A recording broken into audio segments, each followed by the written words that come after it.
લાકડિયા નજીક માલગાડીમાં આગની ઘટના ટળી. તંત્રની ઝડપી કામગીરીથી મોટી દુર્ઘટના અટકી. કચ્છ જિલ્લાના ભચાઉ તાલુકાના લાકડિયા રેલવે સ્ટેશન નજીકથી પસાર થતી કન્ટેનર ભરેલી માલગાડીમાં અચાનક આગ લાગવાની ઘટના સામે આવી હતી.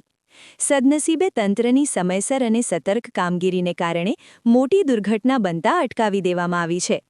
મળતી માહિતી અનુસાર આજે બપોરે લગભગ 1 વાગ્યાના આસપાસ ભચાઉ નગરપાલિકા ફાયર વિભાગને લાકડિયા રેલવે સ્ટેશન પરથી કન્ટેનર ટ્રેનમાં આગ લાગ્યાનો કોલ મળ્યો હતો.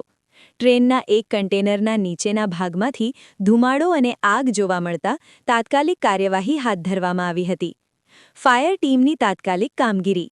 ભચાઉ ફાયર બ્રિગેડની ટીમ તાત્કાલિક ઘટના સ્થળે પહોંચી અને આગ પર કાબૂ મેળવવા માટે પાણીનો મારો ચલાવ્યો હતો.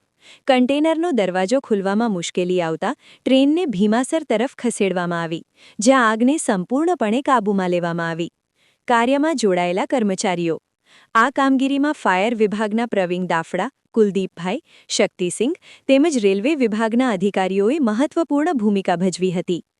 સમયસર પગલાં લેવાતા કોઈ જ જાનહાનિ કે મોટા નુકસાનની ઘટના બની નથી અને કન્ટેનર ભરેલી ટ્રેનનો આબાદ બચાવ કરવામાં આવ્યો છે. Report by Alpesh Prajapati, Bhachau.